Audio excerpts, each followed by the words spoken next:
I'm really excited today to invite Dr. Kiera Lane from Healing with Zen, who specializes in autoimmune, to talk a little bit more about this topic. So, hello, Dr. Kiera. Thank you for being here. Yes. So, autoimmune is a topic that I hear a lot more about. It's getting more diagnosed and more prevalent. Can you just tell us a little bit about what is autoimmune disease and what does that look like? Sure. Yeah. So they think that there's about 80 to 100 plus different autoimmune conditions. So they range in what kind of symptoms you can have. Some people describe autoimmunity as a breakdown of tolerance. Some people describe it as your body attacking itself. I don't love that one. I like to think of it as kind of a breakdown of self. And everything that you're trying to do outside of your autoimmune condition to kind of help yourself and help yourself heal is more of a coming back to yourself and trying to find yourself again. But yeah, at its basic terms, you have some imbalance in your immune system. So it doesn't necessarily mean that your immune system is not functioning. It actually means that it's over-functioning. And yeah, it's not something that cannot be mitigated. And what can this present as? I know you said that there's a lot of different kinds of autoimmune diseases, but what does it really look like for somebody who is diagnosed with an autoimmune disease? Yeah, so there are common signs and symptoms, but again, it is going to differ. So let's say you have RA, you're obviously going to have those swollen, tender joints, and that's specific mostly for RA or something like psoriatic arthritis. But then overall, people with autoimmunity tend to have brain fog, fatigue, overall just like aches and pains. A lot of symptoms that we see at the office, right? Yes. Very common symptoms that people may not even know Yes. that could be from an autoimmune issue. Yes. And so how are people usually diagnosed with an autoimmune disorder? Yeah, it takes years usually. It's not overnight because usually these signs and symptoms are kind of just infiltrating your life and you don't even realize they're really coming on, and then all of a sudden you wake up and you have maybe 5 or 10 of them, and then you're like, okay, let me go get checked for something.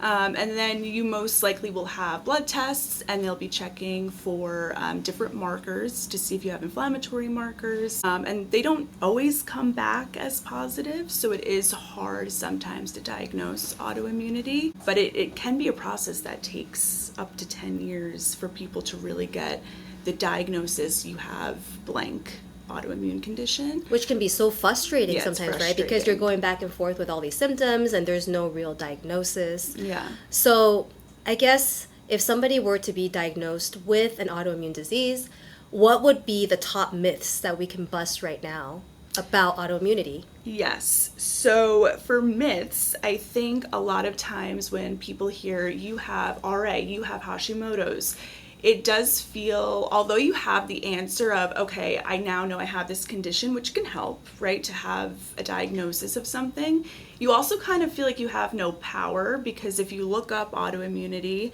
a lot of times it will say there's no cure. So it feels very finite and, oh my gosh, I have this disease and what am I going to do about it?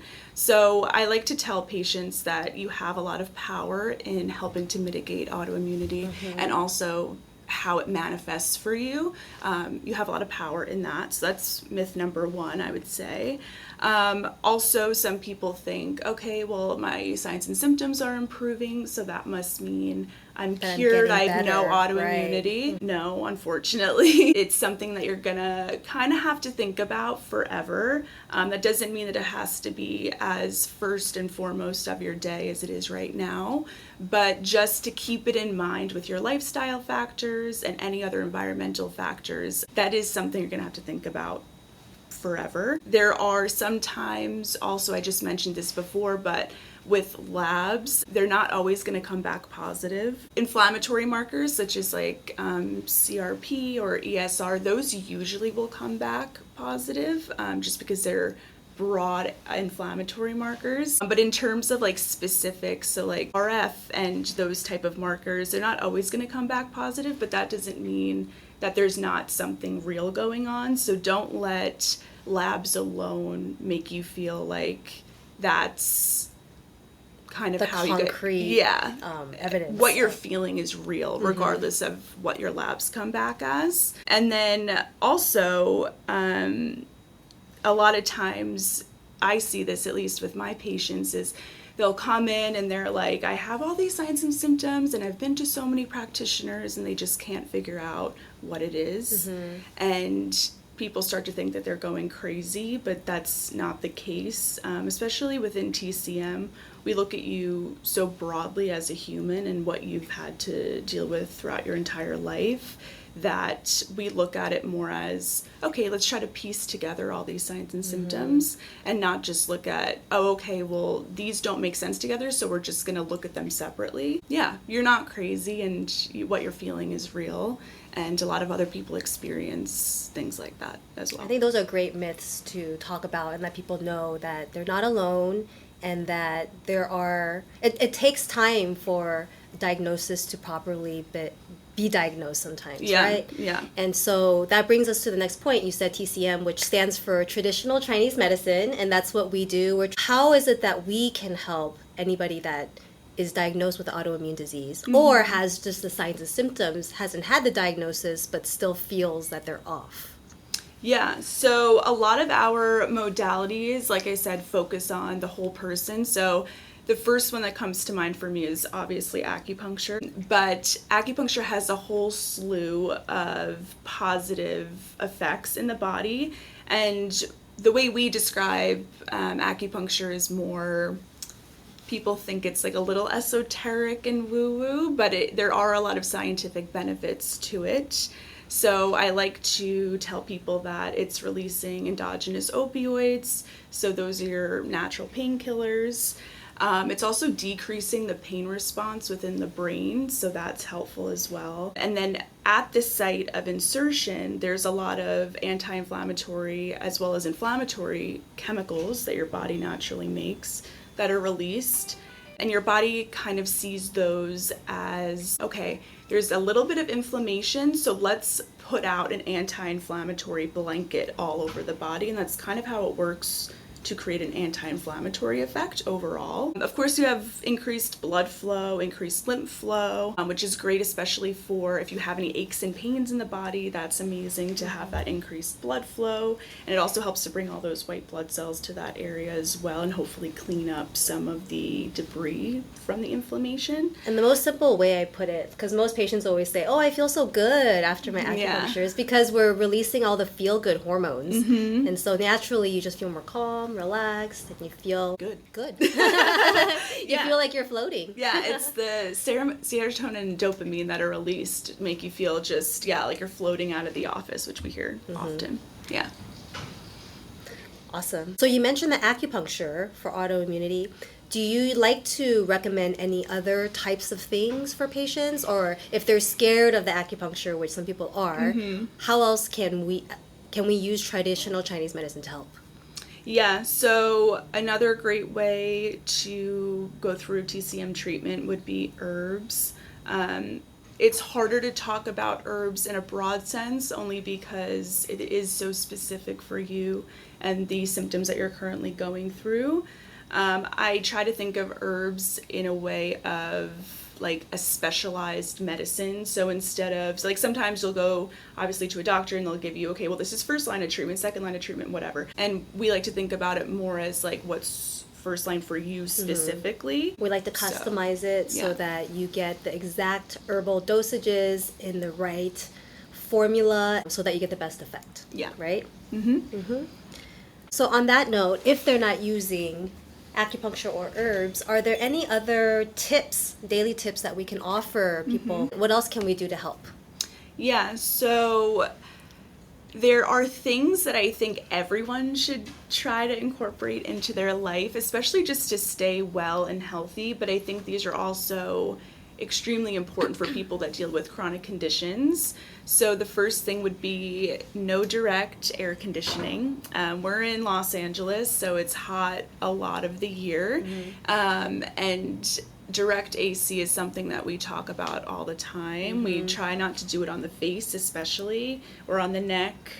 that creates what's known as wind in TCM, and that can almost push pathogens into your body in a way that you don't want to. It also just causes like muscle tension, so it's uncomfortable.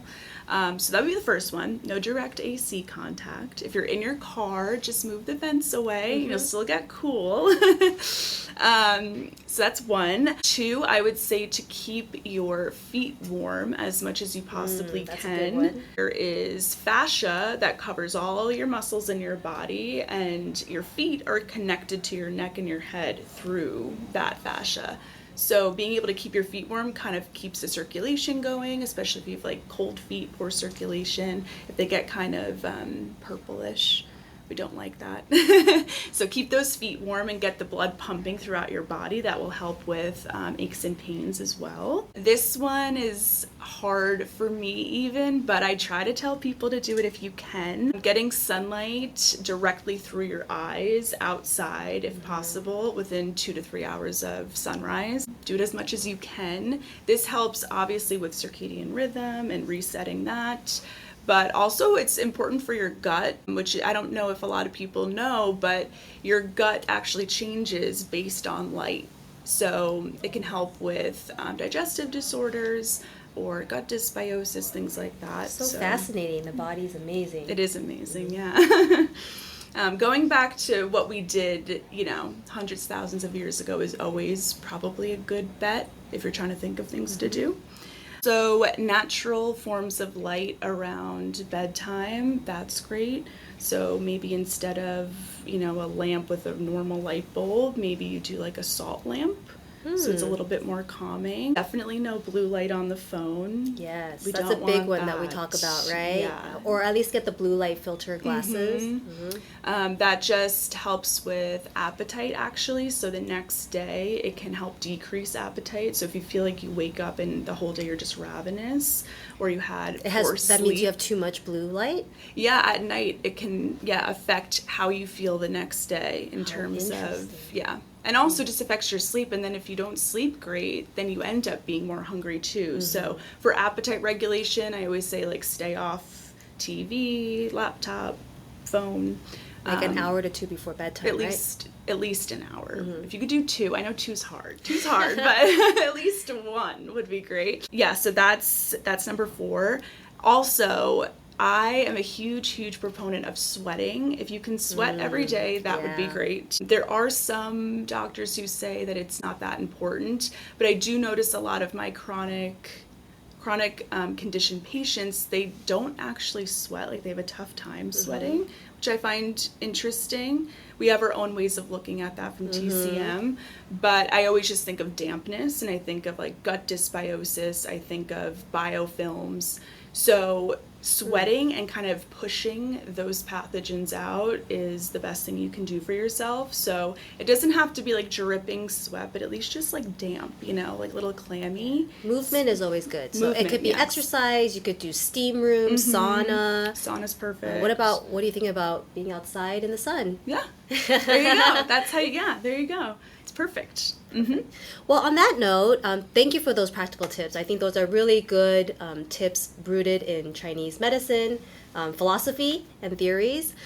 Could you give us a case study or example of how acupuncture with all these tips have helped one of your autoimmune patients? Sure, yeah. I had this patient who actually told me that she had 12 out of 10 pain, which must be pretty severe if someone's going over 10. Usually people don't even reach 10 when they see me.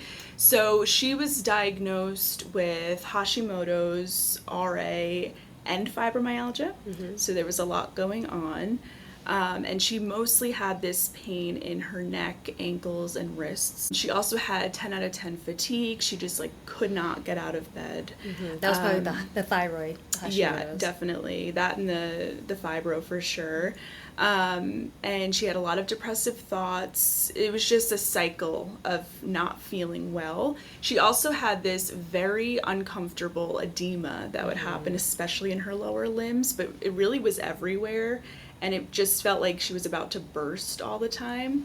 So she had a lot of things that were making her very uncomfortable, and it was really hard to work, and she had kids, and that was really hard to take care of them. So after one treatment, and I did acupuncture, and I did some e-stim on her. She was taking herbs as well. So it was acupuncture, herbs, and a little bit of e-stim. She noticed noticeably more energy, not necessarily right after treatment, but it started picking up each day after treatment, and then she really noticed the increase in energy on day 3 after treatment. Her pain went from a 12 out of 10, which is like even hard to measure really, to 8 out of 10. That's great. Which better. is still high, but it's definitely better than 12. And that was also around the same time, so it was like kind of a gradual process, which is why I like to tell patients too, like, if they feel kind of tired after treatment or they don't feel immediate effects, that doesn't mean that it's not working. It's taking its time, because we aren't putting anything artificial into the body. We're just letting it heal itself. So sometimes there can be a little bit of a delayed reaction, and that's completely normal. And I see that often. I'm sure you do too, where it just takes a few days. And what I really loved about this treatment is that within the week, she noticed so much less of that like tightness and edema, and she thought that was like the most relief out of anything. Like that was what brought her the most relief, just because feeling like your skin's about to pop all the time is just not very comfortable. So I loved that case. I continued to see her after that, but I like noting the changes that she felt within a week. And it's interesting to note, because a lot of times people do acupuncture and they think it's for pain relief, right? But it can be used for so many other things, like swelling. Edema means swelling, right? Swelling the ankles and the joints, or for fatigue, or for sleep, or digestion, or even just balancing out the immune system when it's off, like having an autoimmune disorder. So thank you for that story. I think that was very insightful. We do hear a lot about gut. You did mention something about gut. Why is gut health so important when we talk about autoimmune issues?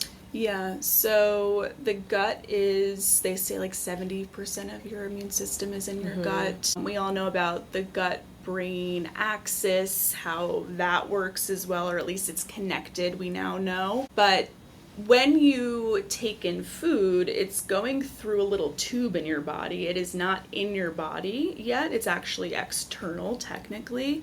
So it's going through your body, and then it's getting down to the small intestine, where then it can finally be absorbed into the bloodstream. But sometimes if you have gut dysbiosis, which just means you have a bad balance of bad and good bacteria, or you have a lot of biofilms, like this sticky thing that bacteria love to stick in and like kind of cover themselves to keep themselves safe in your body. If you have that, if you have leaky gut, so that those things can contribute to leaky gut, other like pesticides, things like that, like chemicals in food, all this over time, those little junctions that help to keep bad things out of your bloodstream as you're digesting food, they start to break open a little bit. So now you might be able to get like toxins from your food, like directly into your bloodstream. And then your body is like, well, I don't like that, so I have to attack that. I don't like it. So if you're prone to an autoimmune condition, like if you have, one of the changes in your genetic makeup, or if you already have been diagnosed with one, that's one way to just like keep your immune system firing. And it's one of the things we try to mitigate first and foremost, is to help your body kind of calm down a little bit, especially when it comes to what you're ingesting. So you're saying that we should treat the gut if there's autoimmune. Yeah. And even just to continue to make sure your gut is functioning well so that you can prevent the autoimmune symptoms from showing up. Yeah, totally. And I like to say too, like, have fun with your food. It doesn't have to be so like scary to eat healthy. I know like garlic tastes great. So I love garlic. You like garlic. I put it in everything. But it's super antibacterial. Me too. Yeah, it is I love actually very good for you, for your gut. Super good for you. It's also like that same thing of like pushing out, like it has like an acrid sort of quality. So that can be great too. But it's very healing for the gut and for the body. So just add in stuff to your food. Just add in herbs, add in like actual garlic. Don't just buy like the minced stuff, but like cut it yourself. Cut up some lemons. Always add lemons to things. But yeah, just try to have fun with what you're eating, you know? Just make it fun. I love that. Yeah. I love that. Being healthy doesn't have to be so strict or so scary, right? Yeah. So talking about the gut is really interesting because I went down this rabbit hole myself. I was diagnosed with a thyroid autoimmune disease when I was during my last pregnancy, my third pregnancy. And so I decided to run the gut test on myself, which you do a stool test at home. It's really interesting. You never thought that you would collect your own poop, but you do, and you send it into the lab. It's actually quite easy. And they came back with all kinds of stuff. You know, they tested for parasites, they tested for candida, all kinds of bacteria, viruses. And so what showed up for me that was interesting was they also said that I had mold exposure. So I actually went down this research learning that mold has a lot to do with autoimmune as well. Do you know anything about that? Yeah, so I get that question too sometimes. People are like, I hear about mold and parasites, but I don't know if that's actually a real thing. Like, should I be worried about that? And I would say, I mean, you don't have to be worried to, you know, some crazy extent, but yes, those are both things that your body doesn't like. So they are going to manifest as symptoms, especially if you're sensitized to external chemicals and stuff, if you're like a sensitive person. And with parasitic infections, they're very interesting. They sometimes will actually mimic an autoimmune condition. So maybe you don't even have an autoimmune condition, maybe it is a parasite. That's fascinating. Yeah, so they have signs and symptoms of, again, like fatigue, brain fog, numbness and tingling randomly in different parts of your body. Usually it'll come and go. Trouble sleeping, grinding your teeth at night. So I don't want to like scare anyone because I know a lot of people grind their teeth, but it's like with everything else, that's kind of a common symptom is you wake up and your jaw is basically like glued shut because you've been grinding so hard. Are there ways to get rid of the parasites easily? Yeah, so you definitely have to know if you have one. So like Zen was saying, you have to do a test. I wouldn't just go, okay, well I have brain fog and I'm, you know, grinding, so I must have them. Yeah, don't do any of that. But definitely do a stool test at home. The easiest way to just do it at home anyway. You can be comfortable and get it over with, you know. Yes, do a stool test first and foremost so you know exactly what the parasite is because there's different parasites. So it's not just one and done. And then you can go to an MD and they can give you medication to get rid of it. That's number one. And then from a TCM perspective, we have herbs that are anti-parasitic that we could use. There's also like some home remedies have clove. Clove is like a known one that can be anti-parasitic. So there's different avenues you can go down once we know definitively that you have a parasite. So I would say test. That's one of those things where testing is pretty important to know if you actually have one or not. And then with mold exposure, especially if you live in a colder, damp environment and it tends to then get warm at random points of the year. Basically, if you have seasons and you live in a humid environment. And even here in California, I mean, we say it's dry, but it's not that dry. You still hear a lot of people have mold exposure, especially even in their near homes. The ocean and stuff. Yeah. So I have some suggestions here for mitigating mold in your space, and these aren't things that you have to do just if you know that you have mold, but also just for anyone. These are just things that I do, and I don't have mold in my space because I've tested for it, but I just do these things just as good practice. So if you have a dehumidifier, great. That's number one. You want to try to get your humidity in your home down to about 50. 50 would be good. If you do 60, that's fine too, but definitely you don't want it to be over that. So a dehumidifier is great. Also, leave your windows open as much as you can. Yeah, I love that one. I always leave them open. I try to open them every day. Yes. Yep. And I get it because, like, here it's obviously easier to leave them open because it's good weather most of the year. But even if you live, like, I'm from New York and I used to leave them open, so you can do it. Even though it's cold, I know, just crack them. A little crack. Just crack them. And it doesn't have to be all day, right? No, but just, like, for, Mm-hmm. a few hours, just leave it cracked. And also, like, we want to breathe in that fresh air. A lot of us work from home now. We just want to be able to, like, breathe in nice air.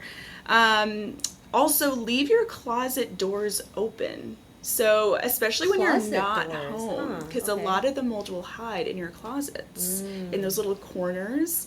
And we tend to close our closets or just leave them closed all the time. And that's like a breeding ground for mold because it's so dark in there. And then all the dampness is in there as well. I'm learning too. It's like a little hot box, you know? So leave the doors open if you can. That would be great. And also, this is kind of a weird one, but you know when you're cooking and you're putting your spices in your pan and all the steam is going back into the jar, then you close it.